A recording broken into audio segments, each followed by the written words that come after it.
Okay, I'm here with Mike Desormeaux, Rockstar coach, and Mike has worked with so many investors at this point. I just wanted to kind of pick Mike's brain a little bit on what he's seen kind of generally work. Like what are the qualities that have made real estate investors that you've worked with successful over the years? What kind of common mistakes you might have seen over the years? You just have a wealth of experience. Your book is called Wealth Won't Wait. I just want to tap into some of that wealth and see if we can get any insights from you just in terms of mindset or personal qualities you can strive for to kind of be successful in this business of investing in real estate. So let's just start off. What are some of the mistakes you might have seen investors make over the years that could possibly be easy to avoid if they knew about it? Gotcha. A little bit of a tough question, only because the coaches here, we handhold the investors through the entire process. So it's hard for a mistake to happen. However, some investors come in here and they already have a property, possibly. And if they're experiencing an issue, usually it's either one of two things. Either they had a particular budget and they bought in an area that possibly we wouldn't have guided them to particularly buy in that particular area with that budget. We might have gotten them to go a little bit further to get sort of a better quality property. It goes like a nice home in a nice area. A nicer area. Even if you might have to drive a bit further. Correct. To get into that nice pocket. You got it. So okay. It might be like, hey, we bought this particular property. We have problematic tenants or having an issue filling. Can you help us out? And it's like, okay, well, where did you buy the property? And then we find out they bought in a not such great area because of a particular price point, and therefore they're experiencing challenges. Or, so a way we would avoid that is obviously, yes, drive further out. Or this happens often too with investors that aren't getting the proper guidance, is they fall for the story of the tenant. So they're advertising their property. They meet a great family. They love the story. The family's pulling on their heartstrings of why they should be chosen. You get that family in there, and then all of a sudden, there's issues. The problems start. There's the problems start. Yeah. So I think those are the most two common. They don't often happen with us, just because we're hand-holding those investors and helping them over those obstacles so that they don't fall victim of those particular circumstances. Yeah, that's an interesting scenario you brought up. So like, let's say, for example, someone could qualify for a $700,000 budget for an investment property. Mm-hmm. And instead of maybe buying in a rougher part of Toronto, I don't know what $700,000 could afford you in Toronto, but maybe instead of that, drive a bit further to the outskirts of the Golden Horseshoe kind of area. Yeah. And then you can get a nice home in a nice area, attract a nice family. Exactly. Yeah. Okay. What about some of the personal qualities of investors you've seen succeed? Yeah. It's you have to have that right network. So at Rockstar here, it's almost been 2 decades of establishing a strong network, from home inspectors to lawyers, paralegals, contractors. Like, that was not easy to establish. So one of the traits is having that network around you. By far, and then taking action. And mind you, we had to go through the not so great contractors in order to keep the good contractors. And that has not become more valuable than today, where there's a lack of contractors out there. Everybody's booked up, but I'm sure you see it as well. Like, our contractors, if we need them, it's strength in numbers. Rockstar has afforded these contractors continual business. They don't have to go out and advertise because we can keep them busy with the sheer volume of our investors. Yeah. So if one of the Rockstar's investors needs something, our contractor, sure, maybe booked out 2-3 months, but guess what? He's going to drop everything and help one of our investors to make us here at Rockstar, the family here, happy. So it's one of the successful traits. Is definitely, I don't know if that's considered a trait, but it's definitely an important quality, is to have that network. And then the trait is taking action. It's easier said than done, but if you what are the most common things that hold people back from taking action? Some people can be too successful, I think. Not in real estate, just maybe in their career. So they're not investing, which will only springboard their success, by the way. Let me ask you, you're 28. 27. 27, sorry. I aged you by 1 year. My apologies. Yeah. I'm not 30 yet. Yeah. action's big, and I'll ask you why I just asked you your age, even though I should know by now. I think inaction is fear. They have fear of, buying a property. What if the tenant doesn't pay? What if the tenant vandalizes my house? I think those probably are two of the biggest fears. But what people often don't do is, I would be more fearful if I didn't do it. Yes. What's going to happen if I don't buy an investment property, if I don't invest? Mm-hmm. And it's so hard. And I totally get it, to look out 5-10 years from now to see how your life is going to change if you were to take action. But I think more of like a catalyst to take action would be, okay, if you're fearful of taking action, mm-hmm. whether it be investing in real estate, working out, eating healthy, all this compounds. The good stuff compounds as well as the inaction. So if you don't take action, if you don't eat healthy, if you don't work out, if you don't, for instance, invest in real estate or start your own business, whatever, what's 10 years going to look like from now? Because 10 years is going to come like that, mm-hmm. faster than, we perceive it to be in our minds. Yeah. So a successful trade is definitely taking action. And if you're having a tough time taking action because you're fearful, there's really nothing to be fearful of here, right? Especially if you have that network. But it's to look at, okay, if I don't do this, what's that going to cost me for myself, for my family? So going back to you're 28. That I think you realize now that that's not what most 28-year-olds are doing. Like, you have 3 properties now. Mm-hmm.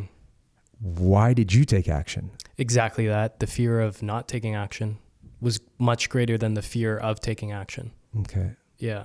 Which, yeah. I guess that's it. Yeah. That's great for you to realize that. I haven't kind of crystallized that yet, but it's true. It's not that I wasn't scared, I think, of buying my first property. Mm-hmm. It's just that I was more scared of not buying it. What's the opportunity cost? Yeah. Exactly what you said. Yeah. Yeah. Yeah. Oh, that's it. Yeah. Okay. I think that's it. You nailed it. I've never crystallized it quite so clearly. But I also get it. Like, it's sort of a crutch too, like, especially for young people like yourself. It's that first step of saving up to obviously get into a property. And the second thing, just life. Life gets busy for people. 100%. Yeah. Especially if they now are starting a young family, maybe their own business. Like, I totally get it. But again, it comes back to the fear if I don't do this. Mm-hmm. So some people just get too busy. Do you notice a lot of people have back pain lately? Yeah. Every day. I you live with yourself too? 100. Yeah. Oh yeah. Okay. Yeah. I know this is not the case. I gotta for you. fix myself right now. Yeah. I can't tell you how many people I met on the weekend. They're telling me they have back pain. I think it's because of this whole being able to work from home too. They're probably not either. Maybe they need a better chair at their desk, or they're probably working from the couch, or sitting all day slouching. Yeah. Or out in the backyard. This whole work from home thing. I think we should edit that one out. Yeah. No, it's true. I mean, it's stress. People are busy. Yeah. When you're in a time crunch and you're busy, you might not even be scared of doing it. You might be like, I know I need to do this. I'm not scared. I'm all in. I can't find the time. Yeah. But if you can barely walk because you're handling this back, you're not thinking about investing in real estate, or, you're trying to deal with your health. Yeah. Like, I totally get it. But people are busy.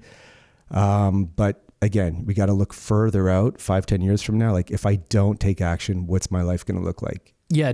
Investing in real estate is definitely like not the first step in living a good life. It's like, you have to maybe have your health figured out a bit. You have to be able to stand up, like you said. Yeah. And then, obviously family and all that type of stuff comes first. Yeah. Yeah. Okay. Why are you so confident in real estate?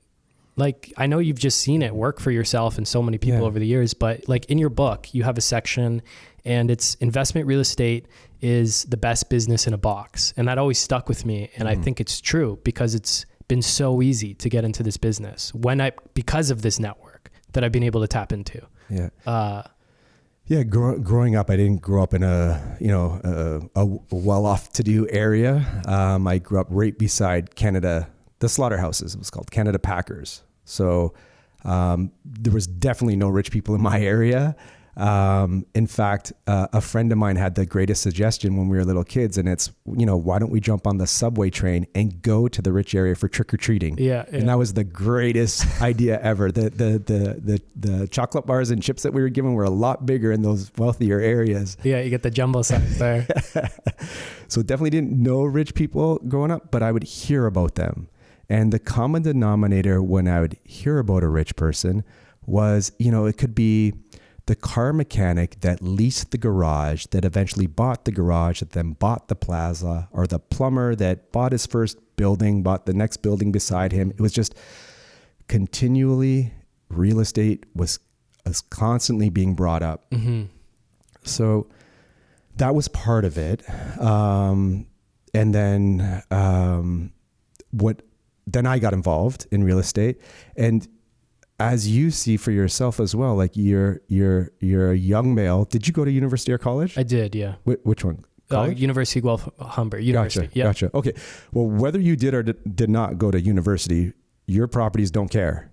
Your tenants don't care, right? You're a young guy, and it doesn't matter whether you're a young male, female, unfortunately, healthy or unhealthy. Doesn't matter what color you are, your education, whether you could speak English or not, right? Real estate does not care. The property does not care. A good property in a good area, you have instant customers. And these are not, like if you or I were to start a business, we're going to have to worry about our product. We're going to have to worry about customers, storage, shipping, all that kind of stuff. We buy a property. Property is a necessity, like a roof over our head, just like food is to our health. Mm-hmm. You don't have a roof over your head, you got problems. Mm-hmm. That particular business is a good home in a good area is always going to have customers. Mm-hmm. And then I don't want to say it's a set it and forget it, but if you have a decent property, you have, you've done your due diligence, you get a good family in there, it's pretty much set it and forget it. It is, yeah. I have found that once you get it, it's a lot of work getting it set up, whether it's doing the little renovations, fixing it up, paint, whatever. And then the marketing, you get the person in there, the right person, you take your time. Yeah. But then it's like, that's it. Is there any other business like that? No. You're going to have to deal with employees and supply chains and all that kind of stuff. And don't get me wrong. Yeah, sure. A dishwasher might go down. A furnace might go down. An AC, you might have a leak in your roof, whatever. Yeah. Expect it. Welcome it. You're making a decent return on your investment here. Don't be fearful of that, especially if you have that established network. Dishwasher goes down. You call the contractor. You get the dishwasher fixed and you move on. Yeah. And that's if you manage it yourself too. Yeah, true. Yeah, if you have property management, you're not even worrying about that. But I mean, it's a small price to pay. I get it. It's still an expense, but it's a small expense on the grand scale of things if you're in this for the long term. Yeah. 10, 15, 20 years from now when you're still holding that property and you maybe had to replace all the appliances, that's not going to matter. Yeah. When you take the hours that you've put in and just divide it by the amount, or no, if you take the amount of money you've earned from the property, divide it by the hours you've put in. Correct. At least in my personal experience, thousands of dollars an hour. Yeah. For that. Oh, easily. And that's taking care of your property. We're not talking about neglecting your property. We're talking about taking care of it. Absolutely. 100%. Yeah. Being the best landlord possible. Yeah. Being there for your tenants, fixing things. Correct. Yeah. Thousands of dollars an hour. Yeah. It's crazy. Okay. And then just one last question. What's the advice you're most commonly giving out to experienced real estate investors, any real estate investor, an aspiring real estate investor these days when you kind of meet them when they come into Rockstar? Is there a common, other than back pain, is there some back pain solutions? Is there a common thread? Like what's the theme kind of running through those conversations? Well, a couple of things is we just have to know what their short-term objective is, a long-term goal before we start and try to set out a plan, know what they can qualify for. And then in this particular day and age, so we're July 2022, with the interest rate hikes that has slowed down the market, it's basically be a sniper right now. Like take your time. You don't have to rush and get a good property in a good area. But the nice thing is we can go back to negotiating. So, and back to home inspections, which is great for some as well. So we can, go back to financing edition, home inspection, take your time, do throw in those lowball offers. Don't worry about, this is a business. We're in a unique point in time right now. Because for years, we were in bidding wars. going in, no financing, no inspection, paying over asking price. Now we are back to negotiating on properties that have come down in value. Yeah. So there's more skill involved now and creativity. 100%. Yeah. There's no more FOMO, it seems, as well. Yeah. There was a lot of FOMO before, and people would, rush out and just, that's when you can get a little clumsy, which you don't want to do. Emotional. Yeah. So especially right now, we might be in a unique window of time where you could potentially get a deal. Could property prices come down a little further? Absolutely. But we don't know where that bottom is. We might be in that bottom right now, or very, very close to it. I think we got to be close to this. But even if you don't think we are, if something out there right now that used to sell for $850 is now selling for $700, maybe you throw a low $600 offer at it, so that if the market still does come down a little bit, you're still coming out ahead. Yeah. Awesome, man. I like the sniper reference. Yeah. Sit back, take your time. Absolutely. Yeah. You don't have to rush logical, out. Yeah. Watch stuff, watch the market. Yeah. There's definitely deals out there. Yeah. Okay. Awesome, man. Cool. Thanks for doing this. Cool. It was fun.